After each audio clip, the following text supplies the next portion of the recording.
Captain Jin Ho pressed his palm against the cold metal wall of the bridge as the Terran Hope slowly approached Nexus Station.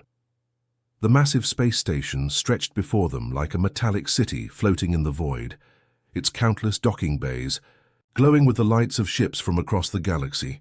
Through the main viewport, he could see alien vessels that made their ship look like a child's toy.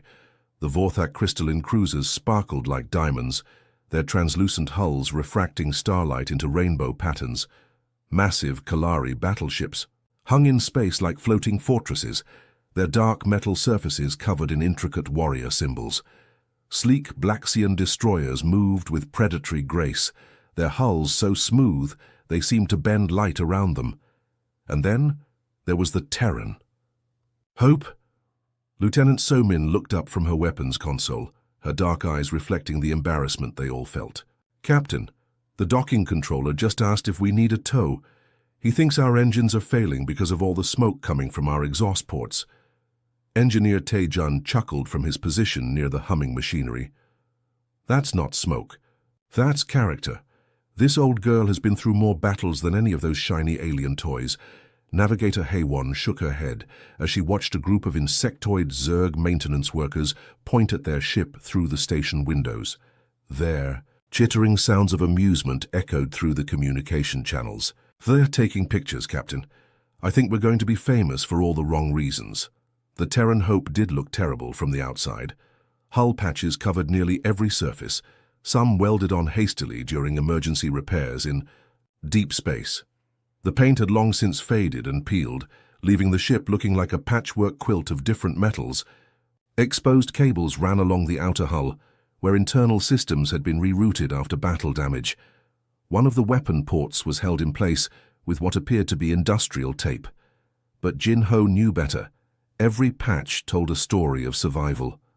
Every exposed cable carried power to systems that no alien engineer could understand.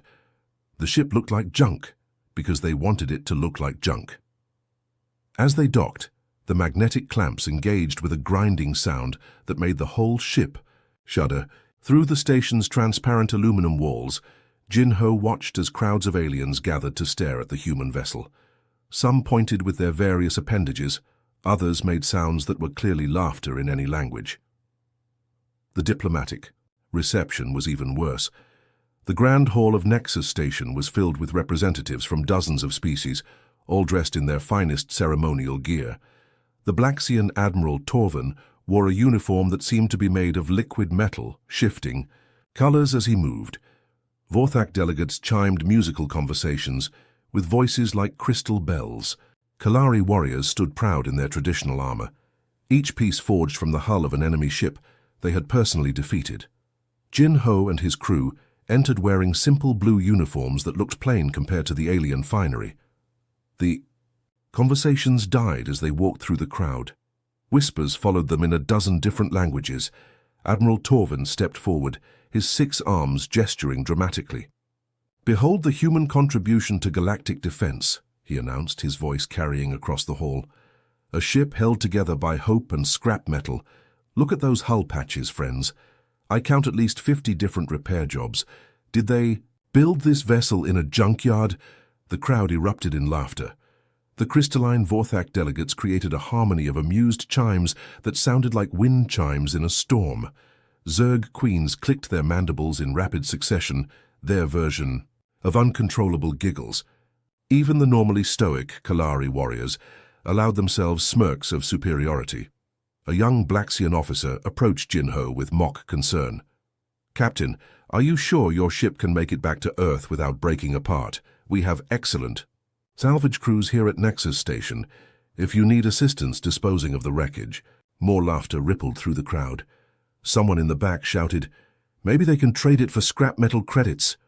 Lieutenant Somin's jaw tightened, and Jin Ho could see her fighting the urge to respond. Engineer Taejun stared at his boots, his face red with embarrassment.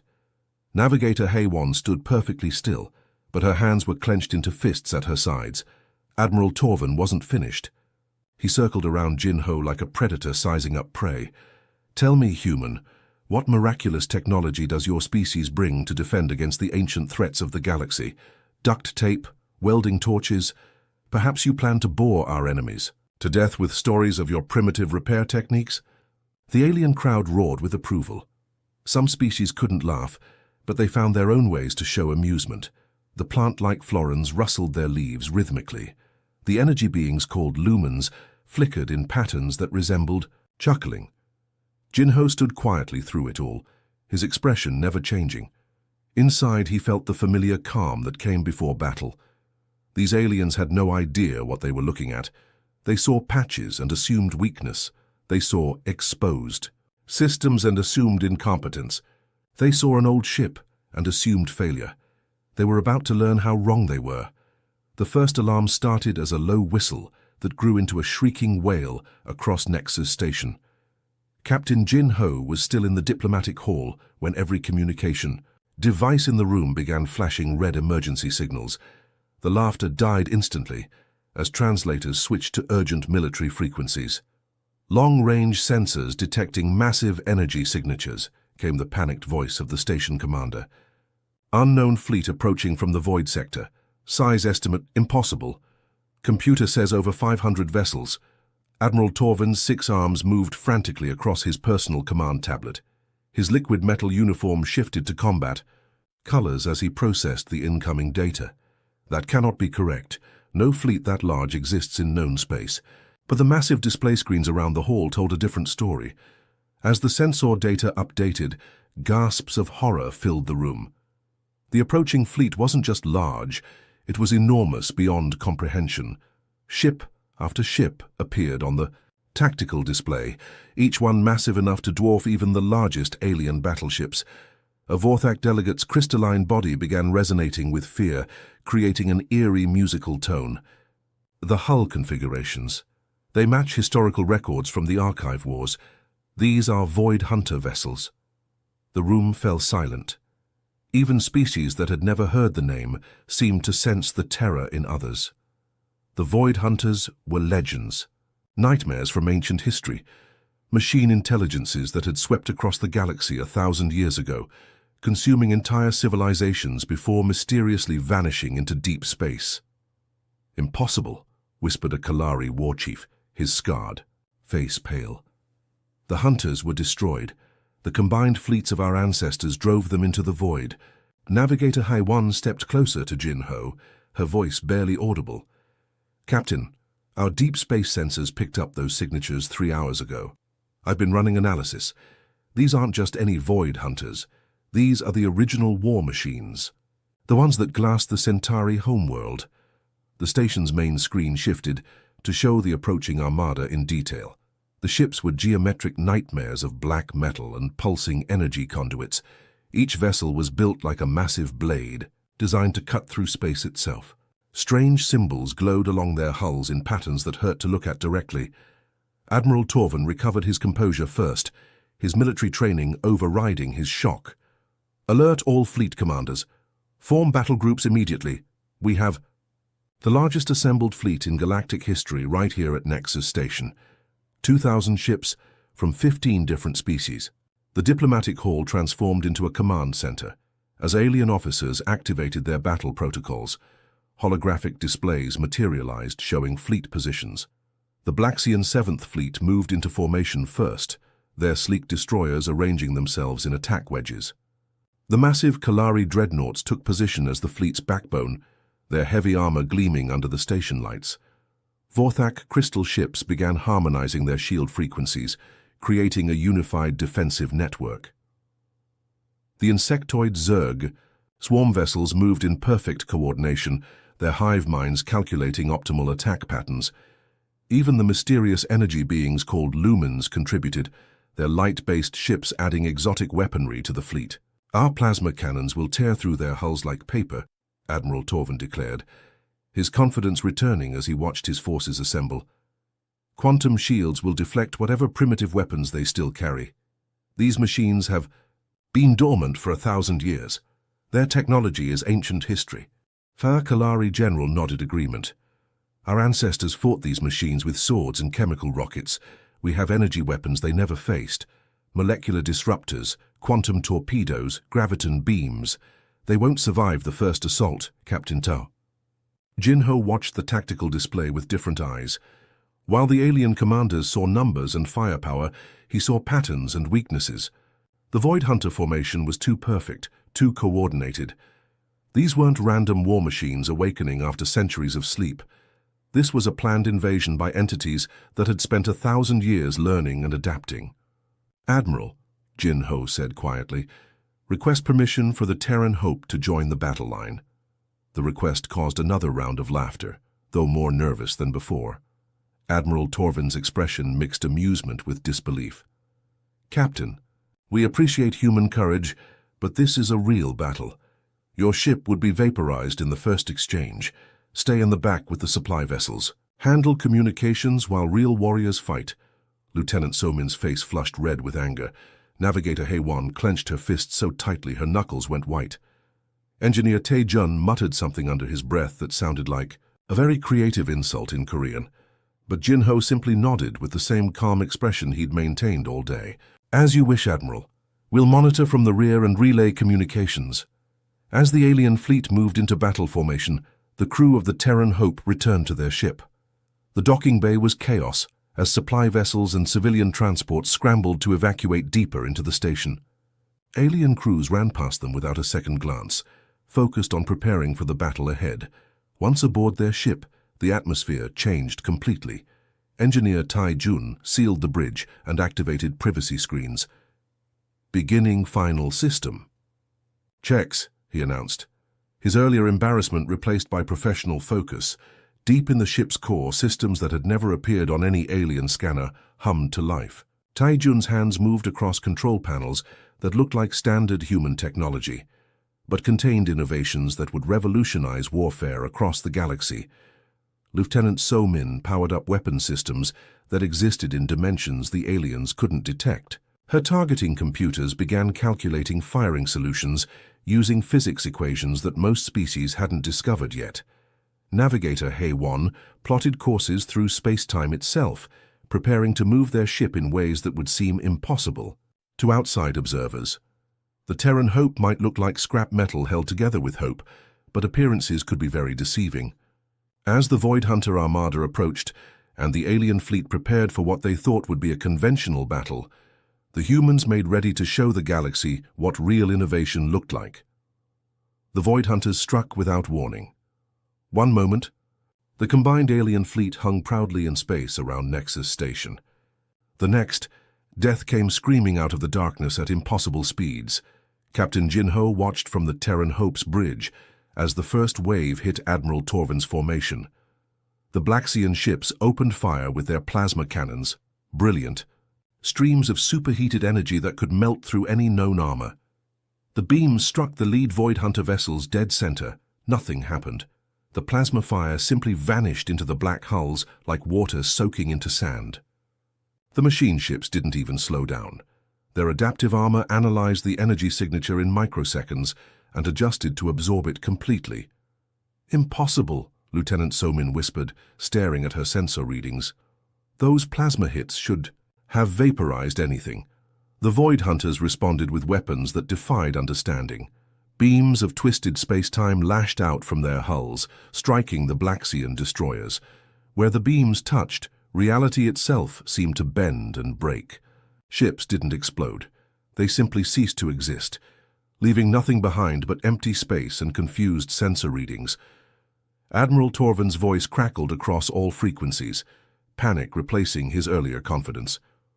"All ships, switch to quantum. Torpedoes, recalibrate shields to rotating frequencies. These machines are adapting to our weapons." The massive Kalari dreadnoughts thundered into action, their hull-mounted railguns firing streams of metal projectiles at near light speed. The kinetic rounds hammered into the Void Hunter formation with the force of small asteroids. For a moment, it seemed like the ancient machines had finally met their match. Then the Hunter hulls began to ripple and flow like liquid metal. The kinetic impacts created craters that instantly filled themselves back in. The machines were learning, adapting, evolving with each attack. The crystalline Vorthak ships tried a different approach, linking their shield systems together to create a massive energy barrier. Their combined shields could have protected an entire planet.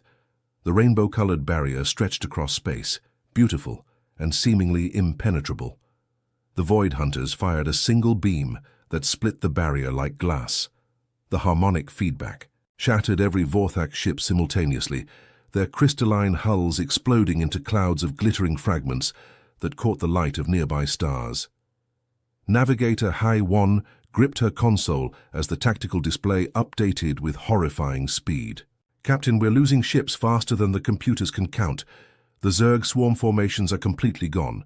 The Lumens are retreating to hyperspace." The insectoid Zerg queens had tried to overwhelm the hunters with sheer numbers, sending thousands of small attack craft in coordinated swarms. The Void Hunters responded by releasing clouds of microscopic machines that ate through the Zerg ships from the inside out. The Queen's death screams echoed across every communication channel, a sound of pure terror that chilled even the humans. Admiral Torvin's flagship, the pride of the Blaxian fleet, made one last desperate charge. The massive battleship focused all its firepower into a single concentrated beam that could have cracked a moon in half. The energy blast struck a Void Hunter vessel and for a brief moment seemed to damage it. Then, the machine ship repaired itself and returned fire. Admiral Torvin's flagship disappeared in a flash of light so bright it overloaded every sensor on the battlefield. When the glare faded, nothing remained but expanding gas and debris. "All alien resistance has collapsed," Lieutenant Somin reported, her voice steady despite what they had just witnessed. The tactical display showed the brutal truth.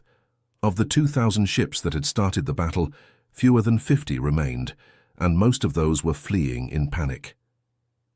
Engineer Tae-jun looked up from his console, sweat beading on his forehead, despite the cool bridge air. "Captain, the modifications are ready. All systems show green across the board. The hunters won't know what hit them."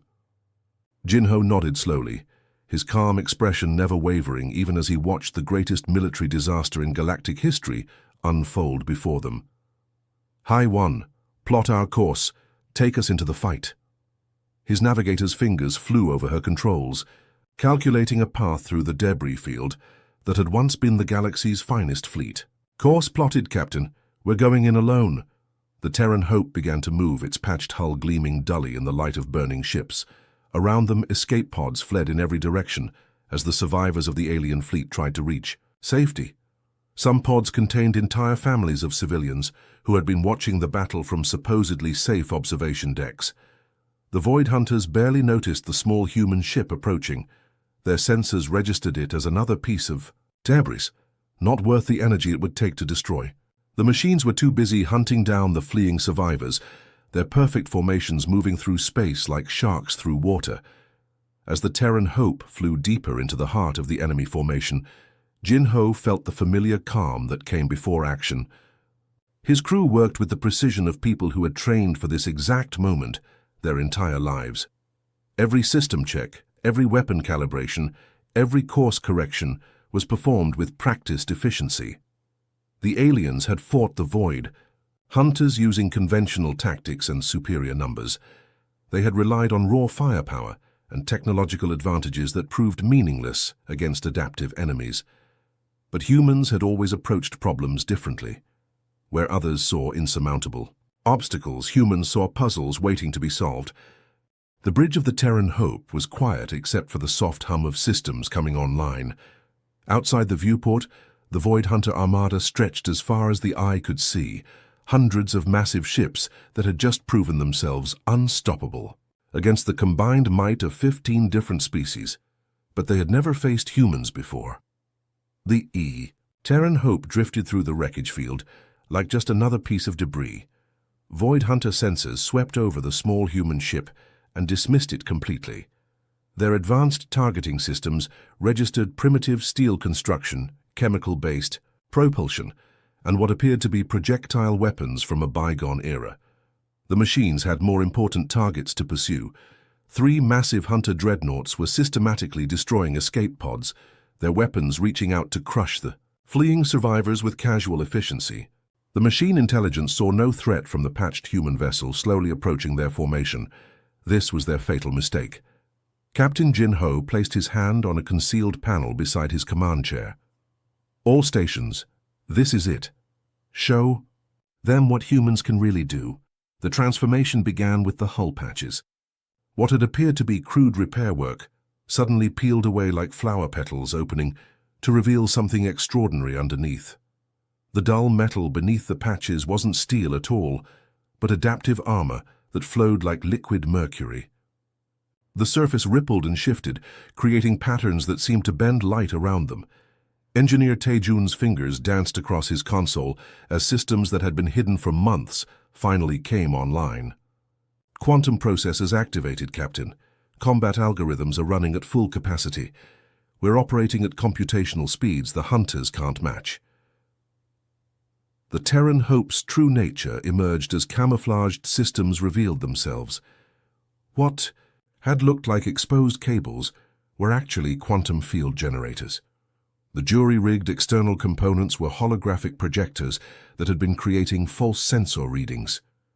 Even the ship's awkward flight pattern had been calculated to make them appear helpless. Lieutenant Somin's weapons console transformed before her eyes. Hidden panels slid away to reveal targeting systems that existed partially in other dimensions.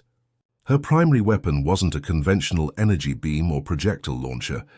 It was something that would have been considered impossible by every other species in the galaxy. Gravitational distortion cannon online, she reported, her voice steady as ice.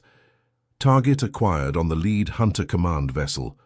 The weapon itself was invisible, existing as a manipulation of space-time rather than any physical projectile.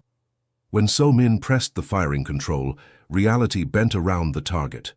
The massive Void Hunter dreadnought, a ship the size of a small city, suddenly found itself at the center of a localized gravity well, space twisted into impossible geometries.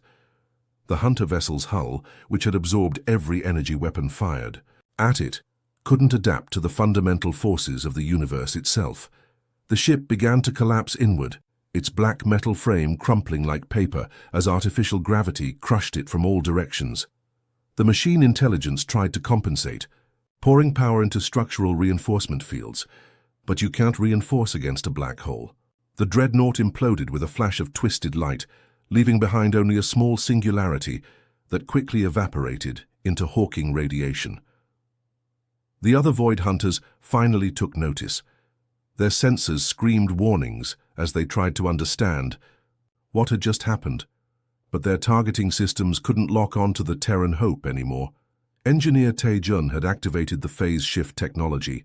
The human ship flickered like a candle flame in the wind, existing in multiple dimensions simultaneously. To the hunters, it appeared to be in dozen different locations at once, each image slightly transparent and impossible to target. The Terran Hope attacked from angles that shouldn't exist, firing through dimensions that the machine intelligence couldn't perceive. Navigator Hai-1's neural implants connected her directly to the ship's navigation systems.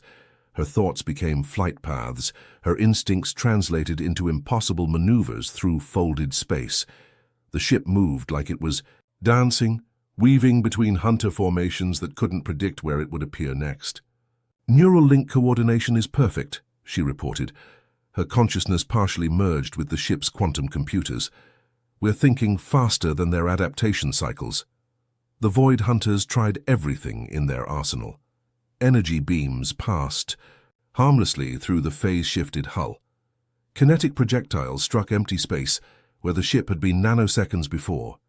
Their adaptive armor meant nothing when they couldn't even find their target. But the humans weren't just evading. Lieutenant So-Min fired again, this time creating a gravity wave that rippled through space like a stone dropped in still water. The wave caught 3 hunter vessels and compressed them into a single point of super-dense matter that collapsed into another temporary black hole. The machine intelligence began to adapt, trying to match the humans' impossible technology. Their hulls started shifting into new configurations, attempting to exist in multiple dimensions like their enemy. But they were too late. Humans had been preparing for this exact scenario for decades. While the aliens perfected conventional warfare, human scientists had explored the edges of physics itself. They had anticipated that any truly advanced enemy would be able to adapt to normal weapons. So they had created weapons that worked outside normal reality. Engineer Taijun activated the temporal displacement field. The Terran Hope began moving, through time as well as space, attacking the hunters before they could fire, retreating to moments that hadn't happened yet. The machine intelligence found itself fighting an enemy that existed in the past, present, and future simultaneously. The remaining hunter vessels tried to retreat, but escape was impossible. Captain Jinho's crew had turned the battlefield into a puzzle with only one solution, and that solution belonged to humanity alone. Every move the machines made had been anticipated. Every adaptation they attempted had been prepared for. The Void Hunters had spent 1,000 years learning how to counter every known form of warfare, but they had never encountered anything like human innovation before. Where other species improved existing technology, humans threw out the rulebook entirely and rewrote the laws of physics. The battle became a masterpiece of impossible warfare.